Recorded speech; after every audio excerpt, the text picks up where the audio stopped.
Allora, oggi Emanuela Del Zompo, ospite al nostro angolo di Hot Corner. Emanuela, come ti posso chiamare? Collega, regista, scrittrice, sceneggiatrice, fumettista?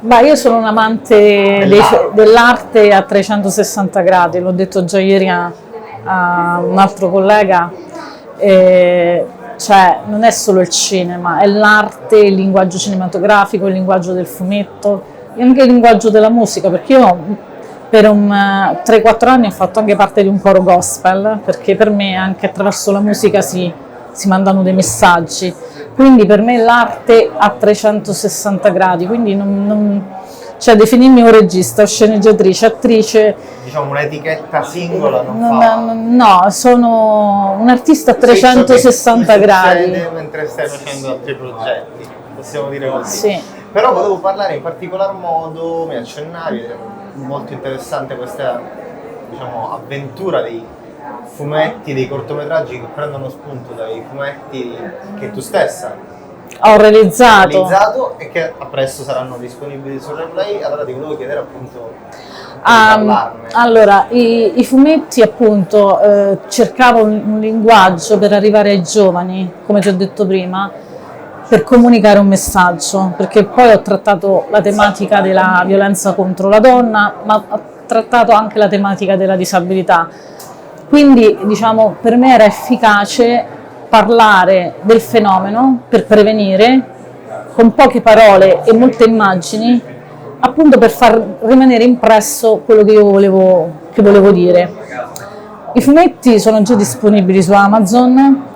Ho diversificato 2 lavori. Il primo fumetto, Grunda all'angelo dalle ali rotte, è stato un set fotografico con un cast di 20 attori circa, che poi con app sono stati trasformati in disegni, quindi è un po' il vecchio fotoromanzo, sono partita da lì. È stato presentato a Venezia, da questo è stato fatto anche un corto e lì ho parlato già dei segnali della violenza, mentre nel corto che ho adattato, ne ha parlato anche il TG2, io ho inserito anche la figura di uno storyteller, di una narratrice che era affetta, era perché purtroppo è scomparsa qualche anno fa a causa del Covid, affetta da stagnosi imperfetta, e quindi volevamo lanciare anche dei messaggi sui diritti dei disabili, perché lei mi diceva: io ho il sogno, che avevo avuto sempre il sogno di fare l'attrice, però dice sono disabile, non posso. Io ho detto perché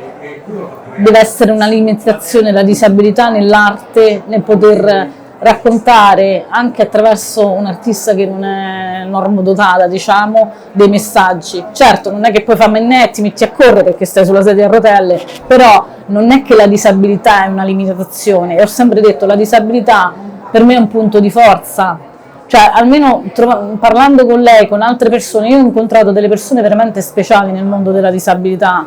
Questa era Rosanna Gambone, ma ho incontrato anche Max Olivieri, che è di Bologna, è un attore che anche lui è disabile, si batte molto per il diritto dell'affettività e della sessualità nel mondo della disabilità, ha creato infatti degli eventi, c'è un'associazione che porta avanti questi messaggi.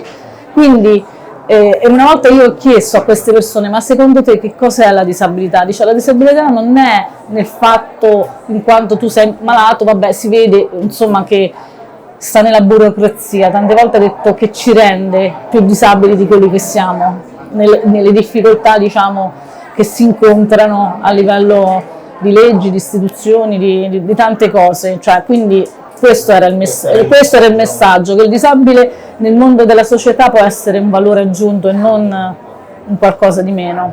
Citavi prima i giovani e la difficoltà anche, l'importanza di arrivare a loro, ma la difficoltà di arrivare oggi loro tramite il cinema. Allora ti chiedo in che modo l'arte, il cinema in primis, deve o può contribuire. Certo che può, certo, c'è anche una diversificazione oggi di linguaggi. Purtroppo il cinema oggi non attira molto nelle sale il pubblico, ma perché sono cambiati i modi di distribuzione, le piattaforme, è cambiato anche il modo dei giovani, cioè se io mi rapporto a me quando ero giovane, quando ero adolescente, oggi c'è, che ne so, il videogioco, i videogiochi, ci sono le piattaforme social, ci sono tante altre modi di comunicare che distraggono e che danno, diciamo, tolgono al cinema. Penso che le nuove tecnologie, penso che ci dovrebbe essere una cooperazione, cioè trovare un sistema di intersecazione perché sopravviva il cinema, perché è importante per me che sono amante del cinema, cioè vedere un film in sala e vedermelo su una piattaforma per me cambia tanto, cioè anche da quello che mi arriva. Io ieri ho visto Dracula, cioè mi ha appassionato tanto questo film, mi è piaciuto tanto, però stare in sala con l'amplificazione della musica, ma anche con la comunità, con il pubblico, perché ognuno poi si scambiano delle idee, delle impressioni. Quando io sono uscita dalla sala e dice ma tu che ne pensi che ne so, di quella scena? È un'altra cosa, se tu stai a casa per conto tuo, anche che stai con la tua famiglia, cioè, certo, non c'è questa... Ebbene sì, penso che bisogna trovare un punto di raccordo. Senti, in chiusura volevo chiederti, il Festival del Cinema di Roma mi piace vederla anche come un punto in cui si traccia la linea dell'anno che è stato. Allora, per te che anno è stato? Da scrittrice, da fumettista, da regista, da artista, che anno è stato? Allora, io sono 20 anni che seguo questo festival. Devo dire che i primi anni c'era una concentrazione di star, soprattutto dall'America, che l'hanno reso grande.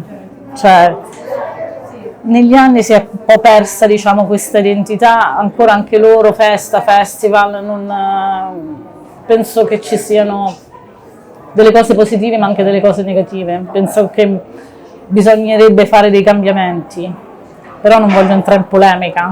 No, ma infatti chiedevo che non voglio entrare in polemica per te. Vabbè, io quest'anno, a causa di un problema di salute non sono venuta tutti i giorni, perché magari gli anni precedenti venivo e stavo magari veramente dalla mattina alla sera, cioè carpet, proiezioni, conferenze. Sì. Quest'anno, diciamo, ho limitato un po' i giorni. Non sono stata attirata tanto da alcuni film, perché poi ci sono delle scelte che poi... ma quella è una scelta anche soggettiva, è una cosa soggettiva, quindi mi sono scelta 2 o 3 cose, 4, 5 da vedere e poi ho detto le altre non mi hanno attirato. Quindi io penso un po' che bisognerebbe lavorare sulla scelta dei titoli, sulla scelta delle proposte, e voglio anche dire questa cosa, dare più spazio ai talenti, dare più spazio non sempre alle solite persone. Cioè io vedo questo, che alla fine c'è anche questa scelta di cose andando a vedere, perché sono sempre uno stesso circuito, che poi può piacere, non può piacere, alcune cose mi sono piaciute, alcune anche negli altri anni, ma ripeto, si dovrebbe dare più spazio a tanti altri talenti che sono nascosti, lo so, e che non hanno opportunità, insomma, di presentarsi, di arrivare. Questo. Grazie Emanuela. No, grazie a voi.